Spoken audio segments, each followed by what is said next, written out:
Somewhere tonight, a man is lying awake in a house he owns. 2 cars sit in the drive, and his name is on a building downtown. He can't sleep because he's doing quiet math in the dark, counting everything he still doesn't have. He has almost everything, and he feels poor. So here's the question I want to sit with you tonight. Why does more never turn into enough? You get the raise, the thing, the number you swore would finally do it. And a week later, the finish line has quietly moved again. There's a name I'd give that man. I'd call him the poorest rich man alive because he owns everything except the one thing he's actually chasing, which is the feeling of being full. And across the same town on the same night, another man is asleep on a thin mat with a bowl and a cloak to his name, and he's resting like a king. 2 men, opposite bank accounts, and the poor one sleeps better. Hold on to both of them, because we're going to work out what the second man knows that the first one doesn't. This is really about one small word we've all lost. Enough. Where is it? Is it a number you reach, or something else entirely? Let me tell you about a real man who lived on both sides of that street. His name was Ibrahim ibn Adham, and he was a prince. He ruled Balkh in what's now northern Afghanistan about 1200 years ago. Silk, servants, a throne, the whole life the man in the dark house is still reaching for. Ibrahim already had all of it. His story comes down to us through Attar of Nishapur, who gathered the lives of the early Sufi saints into one book.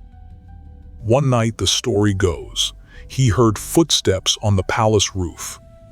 Someone was up there in the dark searching for something. Ibrahim called up and asked what he was doing.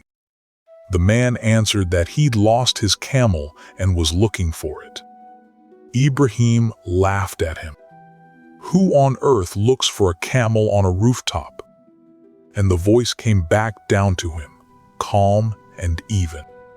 And you who looks for God on a throne dressed in silk? That question landed somewhere the crown never had. Ibrahim ibn Adham got up and walked away from the throne. And here's the part almost nobody tells you. He didn't disappear into a cave to feel holy about it. He went and worked for his bread. He ground grain and he tended orchards and he guarded gardens for other men.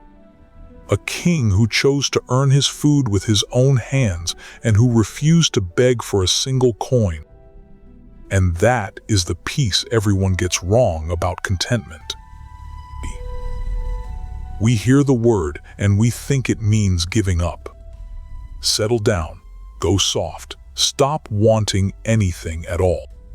But Ibrahim didn't stop working. If anything, he worked harder than he ever had as a prince. He just stopped needing more in order to feel like enough. Content is not the same thing as complacent. One is a full heart and the other is an empty ambition. He emptied his hands and he filled the part of himself that the throne had left starving. Now here's the part that stopped me cold when I first understood it. The reason more never becomes enough isn't some flaw in you or a weakness you can train away. It's built into the appetite itself. The prophet, peace be upon him, said it plainly. If the son of Adam had a whole valley full of gold, he would want a second valley. And nothing fills his mouth except dust. Sit with that for a second. Not one valley short. A second valley, and then a third all the way to the grave, because the wanting doesn't shrink as you feed it. It grows at exactly the same speed. And here's the strange thing. 1400 years later, psychologists gave that same trap a name. They call it the hedonic treadmill. They studied people who won the lottery, and within a couple of years their happiness had drifted right back to where it started.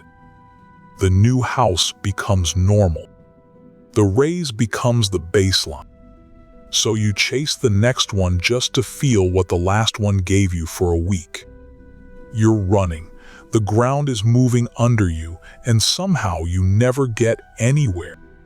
The prophet described that treadmill 12 centuries before anyone had a word for the machine. So if the answer was never the amount, then what is it? He gave it in a single sentence, and that sentence turns the whole thing over. He said, "Wealth is not in having many possessions. Real wealth is the richness of the soul." Read that twice. He didn't put wealth in the pile. He put it inside the person.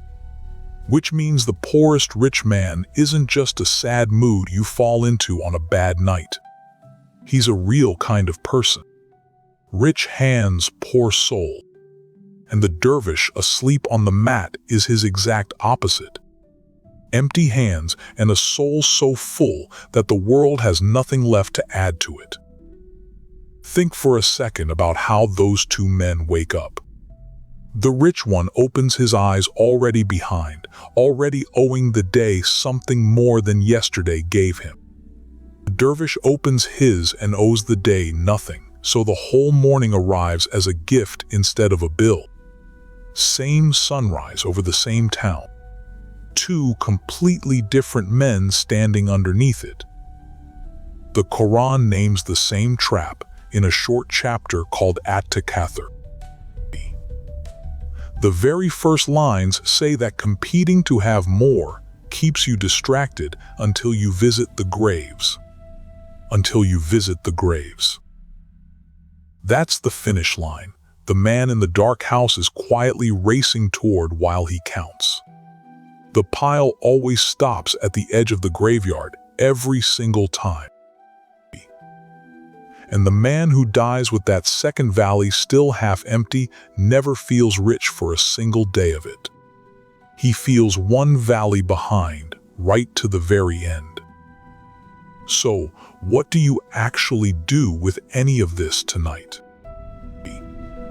You can't force yourself to feel content, and I've tried, so I know it doesn't work like flipping a switch. But you can do one small, honest thing. You can draw the line. Pick the number, the house, the life you're chasing, and say it out loud. This would be enough. Not enough forever, and not giving up on anything better. Just, if I ever got here, I would let myself feel like a rich man. Because here's the truth, sitting underneath all of it. Enough was never a summit you climbed to. It's a line you draw and then choose to stand behind. Then try one more thing before you sleep. Name a single thing you already have that 10 years ago you were praying to be given. The roof over you, the person breathing beside you, the quiet in the room right now. You are standing inside an answered prayer and still lying awake counting the things that haven't come yet. And once you've drawn it, notice the things you're gripping so tightly that you couldn't give them away. Ibrahim would tell you gently that anything you can't let go of isn't really yours. Quietly, it owns you instead. The dervish sleeps well for one reason. He decided where his finish line was, and he set it somewhere he could actually reach. Right behind him. He isn't running anymore. And that isn't weakness, so don't mistake it for weakness. Ask Ibrahim, grinding grain with a king's hands, more at peace than he ever was on the throne. He's the richest man in the whole story, and he owns almost nothing. So come back with me to that man lying awake in the house he owns. Everything you can point to, he has it. And he's the poorest man in this entire video because the one thing he's chasing can't be bought at any price. It can only be decided.